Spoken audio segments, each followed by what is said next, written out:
Hi guys, welcome to the very first video on my channel. Today is actually not an Ask Aarti episode. Today we're going to reflect back on the past 10 years.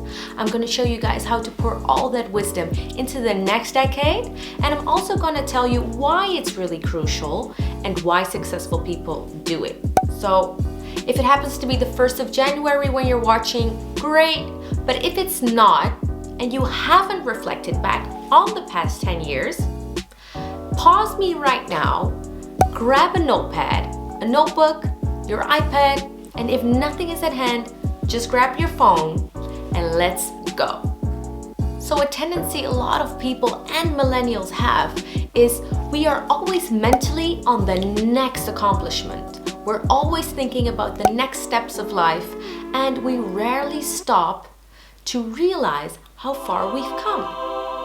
And I do it, you do it, we all do it. The problem here is that the biggest learnings of our life do not come from something that we've read in a book or something that you've learned from a YouTube video.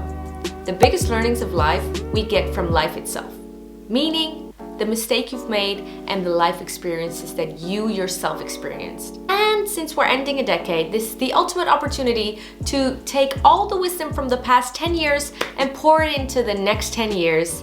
And after this exercise, I am sure that you will discover that you actually learned a lot more than you thought and that you are your own guru in life. You don't need anyone else to teach you stuff because you yourself have already so many life experiences that if you just go and reflect on it, you will realize that you know a lot more than you think. So this exercise is about 30 minutes, and if you have a nice notebook lying around somewhere, I suggest that you get it right now. Number 1, what are you proud of? Write down 1 dot and then what am I proud of from the past decade? This could be anything. This could be in your finances, a school accomplishment, a career accomplishment, a personal accomplishment, a family accomplishment. It could be anything. It doesn't even have to be an accomplishment. It could just be something that you experienced, a choice that you made that you are extremely proud of. So let me help you. Really go and sit in your emotions. Go and think of moments when you said to yourself, yeah, you did that. Those are the moments I'm looking for. Write it down. So a decade is a long time, I know. So if you have trouble remembering a few of the events that you are actually really proud of, take your phone out and go look at your pictures or go through life as in phases. So when you worked there, when you were friends with that person, and then you will see that it's easier to review back on 10 years because 10 years is a lot of time. So go and see what on the list is most important to you. What on the list are you extremely proud of? So circle that proudest moment, and then under the list write down, this is one of my proudest moments because, and then write out why this is one of your proudest moments. This is actually where the learning is beginning. Step 2 is learnings, my learnings. So we're gonna write down what have we learned in the past 10 years. So sometimes we feel that bad things just keep on happening to us, but I'm here to tell you that it's not for nothing. Life is trying to teach you something, and sometimes when you don't want to learn the lesson, the same shit is gonna keep happening over and over until you learn the lesson. You have to understand life is never against you. It's just really hard in the life that we live right now for a genie to drop down from the sky and to tell you exactly what to do. So instead of that, the universe is trying to guide you through your life and, for instance, trying to make you fail where you don't belong. And that might be excruciating to you and really painful, but ultimately it's to get you going in the right direction. So some of the learnings will be very easy for you to remember or to recall, and for some of the learnings you will have to dive into those darkest days that you have had. So write down what big life lessons were hidden in those difficult moments. Write them all down. Step number 3, what am I ready to let go of?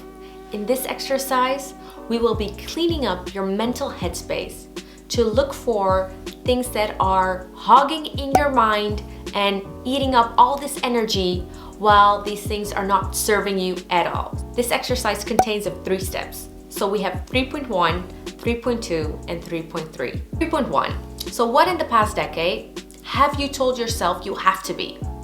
You see, a lot of our goals are not even made up on our own thoughts about what we want.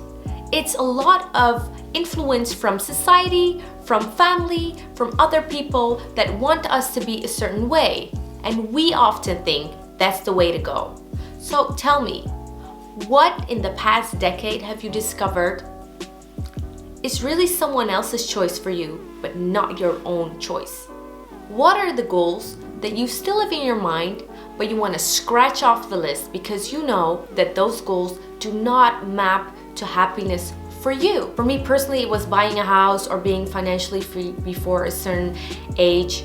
I really thought that was a great goal to pursue. But I have to be really honest. It's great to set goals, but only the ones that really map to your personal happiness are the ones that you're willing to bleed for. So really think about it. What goals have you written down for yourself that actually do not map to happiness and success to your own definitions? Write this stuff down. This is also something that you're ready to let go of. 3.2, emotional baggage and forgiveness. Yes, this one is a big one, a very important one as well.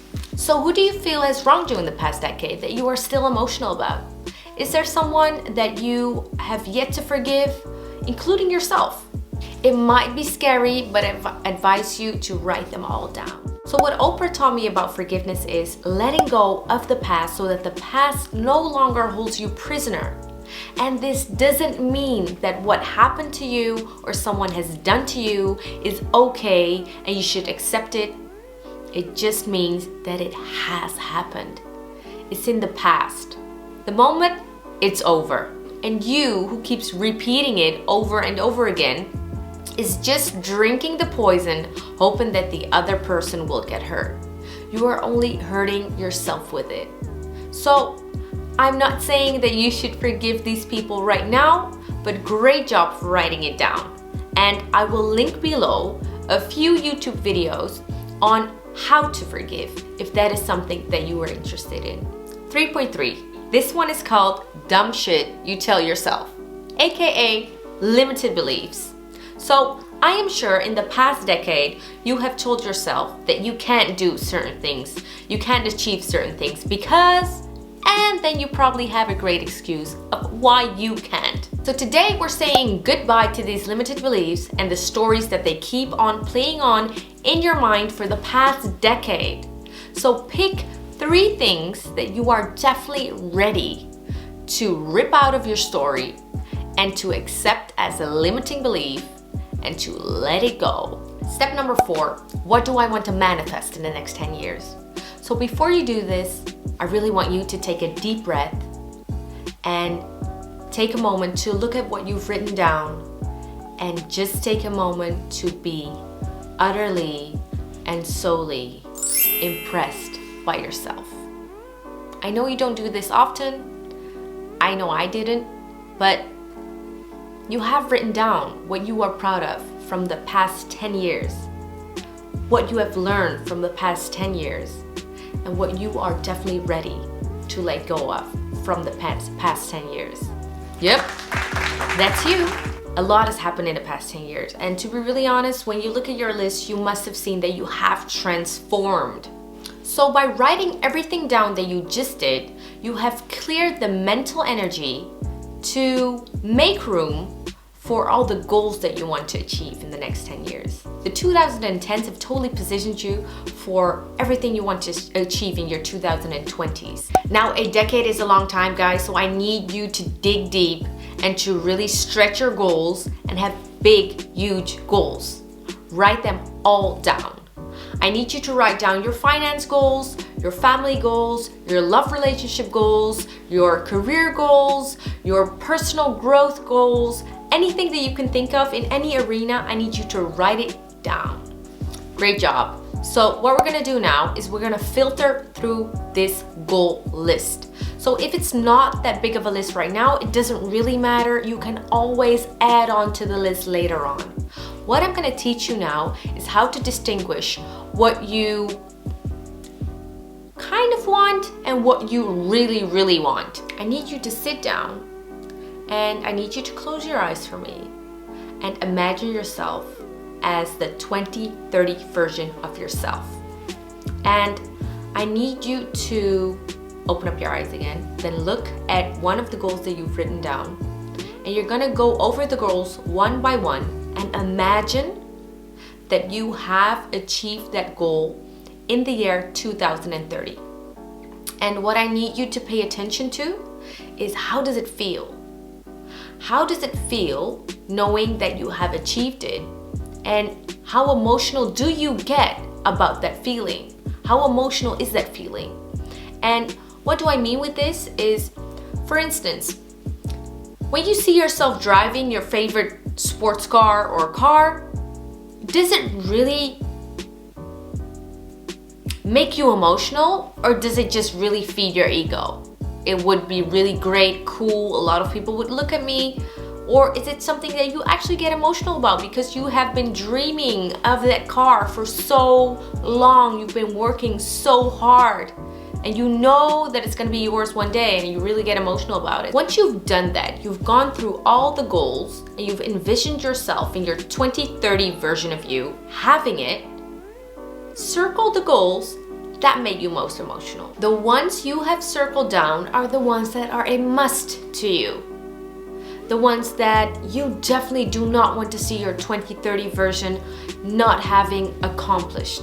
Now articulate it intellectually. Why are these goals so important to you? You have emotionally felt it, and that's the way that you could pinpoint which goal was really important to you and a must, and which goal really is great if you get it, but it wouldn't kill you if you did it by 2030. Also write down how your life will be impacted. Have you achieved these goals, and how your life will be impacted if you did not achieve these goals? AKA, what would your life look like if something that you really, really want, you didn't achieve by 2020, but you also haven't achieved by 2030? So if you want to write down the why and you feel that you are a little short of words, feel free to go back to the visualization exercise to get into the feeling and emotion of what you felt when you really saw that you had achieved it all.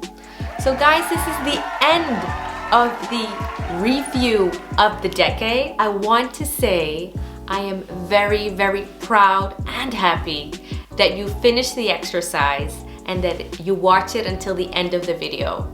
I do have to say that sometimes we feel that if we just watch the video, we already did the exercise. So if you just watch the video and you didn't write along with the video, it's okay to want to see how the exercises unfold, but I do suggest you to start the video again, grab your notepad, iPad, or note app, and go about it. For the ones that have written it down, I am sure that you right now are perfectly aligned to receive everything that you want to come your way in 2020, 21, 22, 23, 24, 5, 6, 7, 8, 9, 30. Listen, these years are gonna come and it's gonna be everything that you wanted it's gonna be if you just put your mind to it. So in the next videos, I am definitely gonna cover more about goal setting, and if there's anything that you want a video about, please drop it in the comment section. I also have to say that my biggest motivation for reflecting back comes from one of my mentors, Jim Rohn. Jim Rohn is the personal mentor of Anthony Robbins. And Jim Rohn has been a mentor of mine for years and years, and he always says how important it is to reflect back. He says after a day, take a few minutes, like half an hour, to reflect back on your day. What you do then is you get all the knowledge from the day to put it and invest it back into the next day. And in this way, you don't miss anything. So when you reflect, you think about who have you spoken to, what did they say, what did you say, how did you feel? You just don't miss the tiny things that make you exceptional in who you are and give you the ability to live in the now instead of going automatic pilot and missing a lot of life. So guys, I hope by this you do realize that you can definitely be your own guru by listening to your life a little better and taking some more time in your life to reflect back on everything. I personally reflect back every week, every month, every year, and it definitely has made me a stronger and wiser person because of it. Thank you guys so much for watching this video. In the comments below, please comment how did your exercise go and what kind of a goal setting videos do you want from me in 2020. I will be adding on more goal setting videos, and I will also link below a link to the video or articles by Jim Rohn, the goal setting and reflection mentor of mine, and also the links of the Oprah videos. Thank you so much, and I will see you again next time. Bye!